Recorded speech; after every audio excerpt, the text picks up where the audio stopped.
Your old program, if you had one, was built for an earlier version of your body. Your starting point now should reflect what you can control today. Are you ready to get back to what you love after knee replacement? The Total Knee Success Podcast is your trusted guide with practical tips, evidence-based strategies, and no fluff.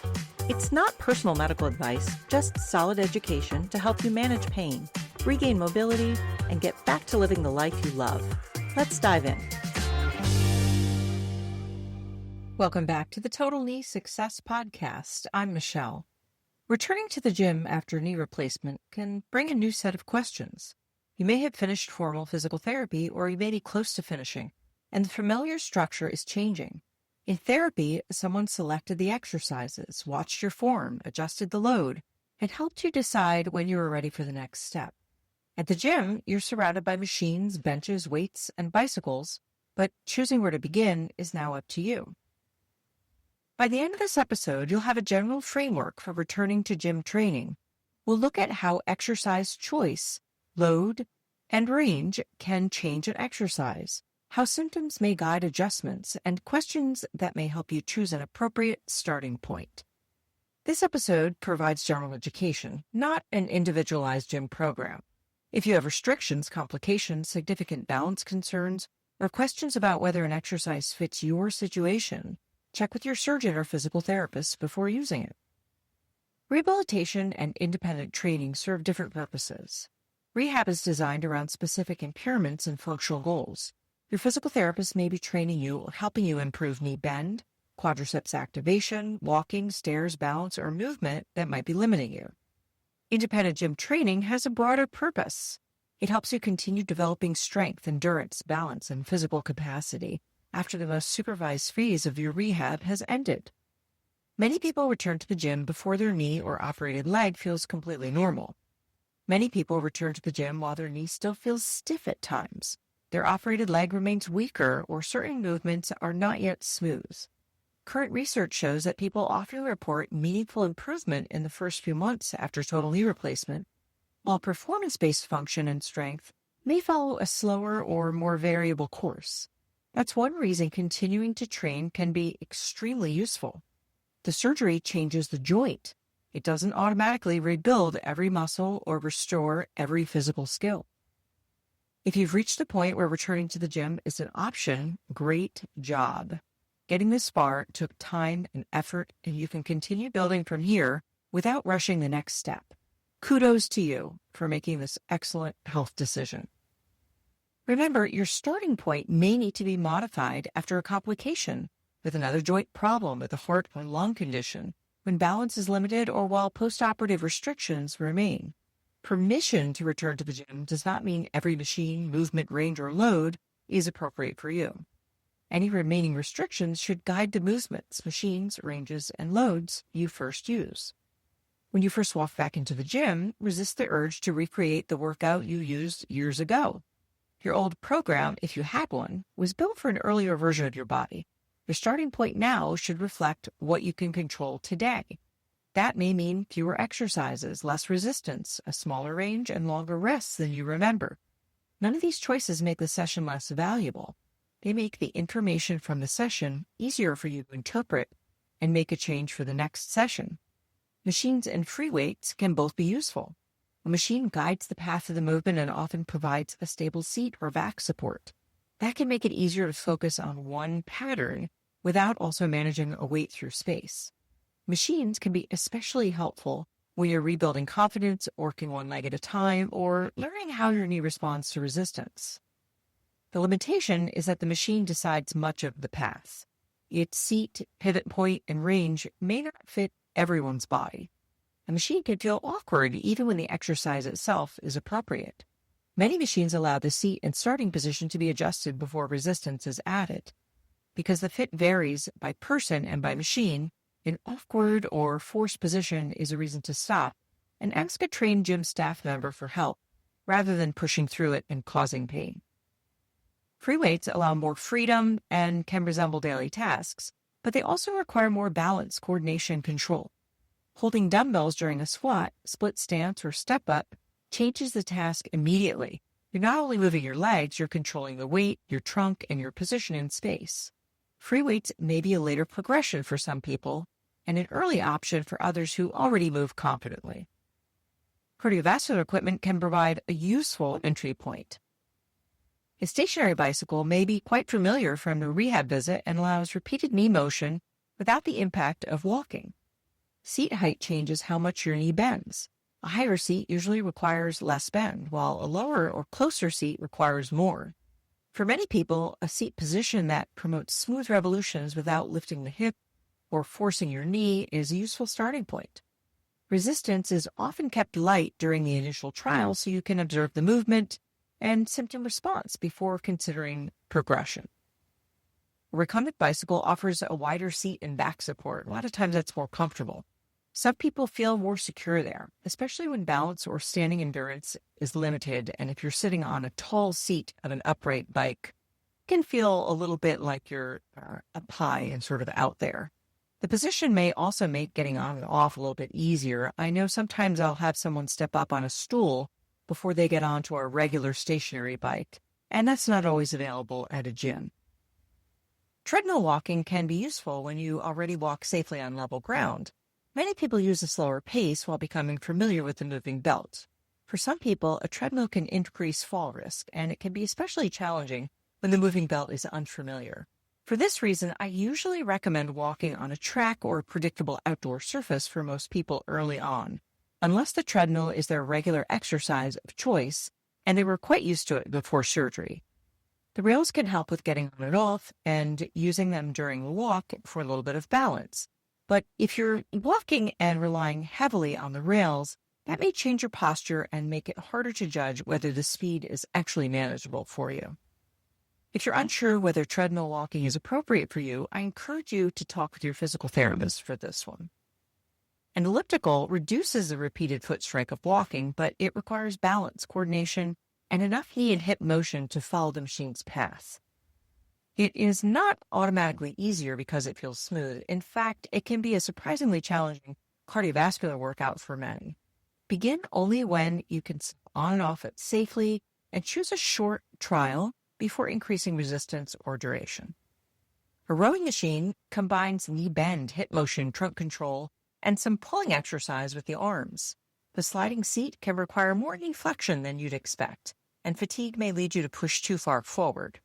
Now, rowing can be appropriate for some people, but it's not a required part of a successful program. Foot position and slide length change the amount of knee bend required, and many people begin with a shorter controlled slide and adjust it as their motion and comfort allow. Be careful when getting off the machine. The dismount may require a significant loaded knee bend at a time when the soft tissues around your knee have already been stressed by the exercise. I know someone who injured their knee this way after knee replacement, so the dismount deserves as much attention as the exercise itself. Strength training is where many people become unsure, especially around the leg press and knee extension machine. The leg press trains the hips and knees together. It can be a useful way to practice producing force through your legs while the seat is supporting your body. Your foot position, seat angle, depth, and resistance all change the demand. Many people begin with a range in which their pelvis, knee, and ankle remain controlled, and their heel stays in contact with the platform. Depth and resistance can change the demand considerably, and a deeper press is not automatically more useful initially. A gradual progression also makes it easier to judge how your knee is responding to each exercise session. The knee extension machine trains the quadriceps more directly. Some people have heard that this machine should never be used after knee replacement, and that's a bit too broad. Knee extension exercise is used in rehab and research because the quadriceps are central to walking, rising from a chair, and controlling stairs.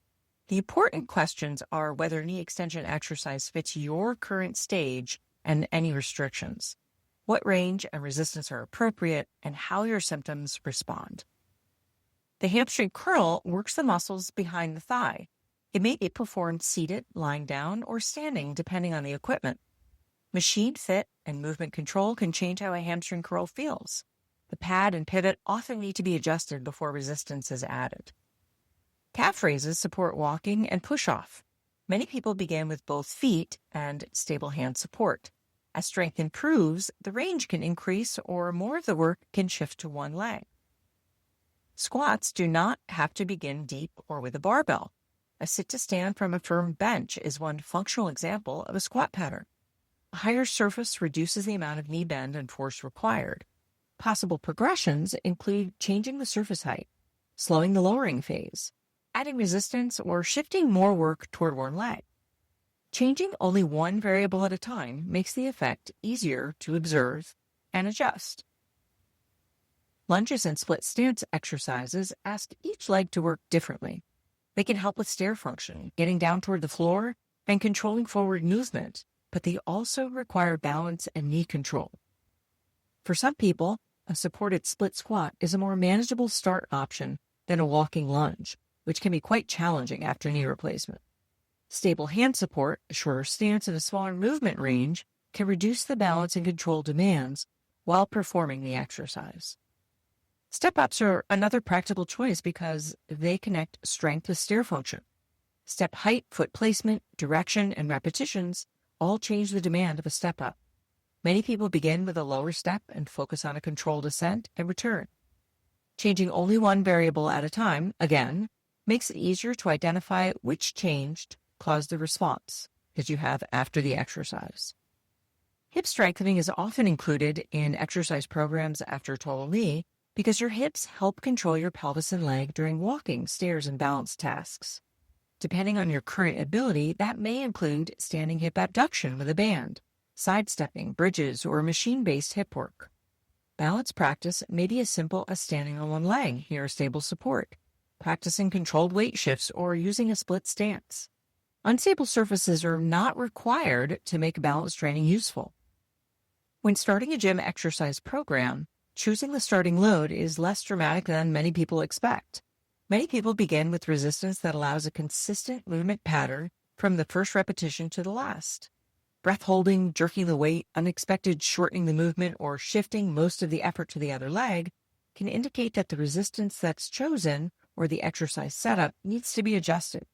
A load that looks light can still be appropriate when the muscle is working hard.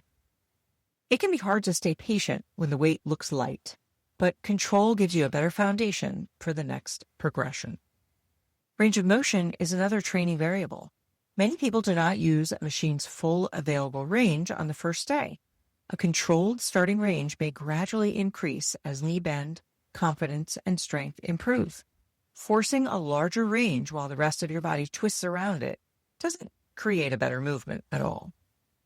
Speed changes the exercise too. A slower, smooth pace can make it easier to feel the path of the movement and control both the lifting and lowering phases. Moving extremely slowly is not required and not recommended. It may make the exercise unnecessarily demanding, and it may be a little more stressful on your joints. Faster movement may have a place later, but momentum and jerking motions can reduce control and shift the work away from the muscles you intend to train. Early on, a deliberate, comfortable, and smooth pace often makes the movement the safest and most effective. So, what should your first program include? Rather than choosing a long list of exercises for one session, it can be useful to organize the week around general training categories. Some people strengthen the full lower body twice a week, with at least 1 to 2 days of rest between those sessions. People who prefer shorter, more varied workouts may alternate a push day, a pull day, and a rest day. A push day might include a leg press, sit-to-stand, and calf raises. A pull day might include a hamstring curl, hip hinge exercise, or a rowing machine. The exact exercises can vary, but the categories make the week easier to organize. The exact selection should reflect your goals, your current abilities, and the work you've already done. If you're transitioning out of your formal physical therapy, use your final sessions to work with your therapist on a long-term program. When you're getting into your program, adding every machine at once might muddy the water. If your knee becomes more swollen in the evening after a workout, you will not know whether the problem was the leg press depth, the treadmill duration, the lunges, the extra sets, or the total volume of the session. A smaller program gives you a more useful signal.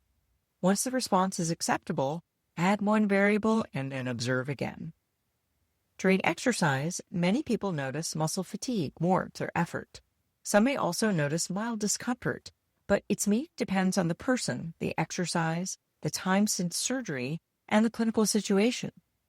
New, sharp, increasing, or unfamiliar symptoms should not be dismissed as ordinary exertion. An excessive response may include sharp pain, increasing pain with each repetition, loss of control, new buckling, or a movement that becomes progressively more uneven. Afterward, pay attention to swelling, stiffness, walking quality, and how your knee behaves later that day and the following morning. A mild temporary response doesn't automatically establish whether an exercise was appropriate or inappropriate. It may indicate that the weight, range, repetition, sets, total session volume, or another variable needs to be adjusted. If you're unsure what caused the response or how to change the exercise, talk with your trainer or physical therapist instead of guessing. Repeating an exercise with improper technique can lead to injury. Remember that persistent or increasing swelling, worsening pain, a new loss of motion, repeated instability, or symptoms that do not settle deserve discussion with your healthcare team. Sudden chest pain or shortness of breath requires emergency care. Call 911 rather than driving yourself. Sudden severe knee pain, inability to bear weight, marked or rapidly increasing swelling, half pain or swelling, fever, spreading redness, or a new wound drainage also require prompt medical evaluation. Help from an exercise specialist can be useful when you're unsure how to adjust equipment, when your operated leg avoids work, when balance limits your choices, or when you keep provoking the same response. A physical therapist is an excellent resource for questions about pain, swelling, restrictions, or whether an exercise is appropriate after surgery. A trainer with experience working with people after knee replacement can help you learn the equipment and organize your workouts. If walking still feels awkward, uneven, or tiring, my intentionally concise book, Walking Like Yourself Again After Knee Replacement, may help you understand why. The link is in the show notes, and you can also join the free Total Knee Success Insider for practical education and updates. The most useful gym program is not the one with the most exercises or the heaviest weight. It's the one you can repeat, understand, and progress. Keep the beginning simple. Let your technique and your knee's response guide your next step. Over time, those sessions can build the strength you need for fall prevention, travel, hiking, cycling, and all the activities that make the training worthwhile. Next, in episode 100, we'll talk about getting back to golf after knee replacement. We'll look at putting, chipping, partial and full swings, walking versus using a cart, uneven ground, fatigue, and how to return to the course as a progression rather than one fixed date. Thanks for joining me. I'm Michelle, and this has been the Total Knee Success Podcast. This podcast is for educational purposes only. Discover more at totalkneesuccess.com and be sure to subscribe and share because every step forward takes you closer to living the life you love.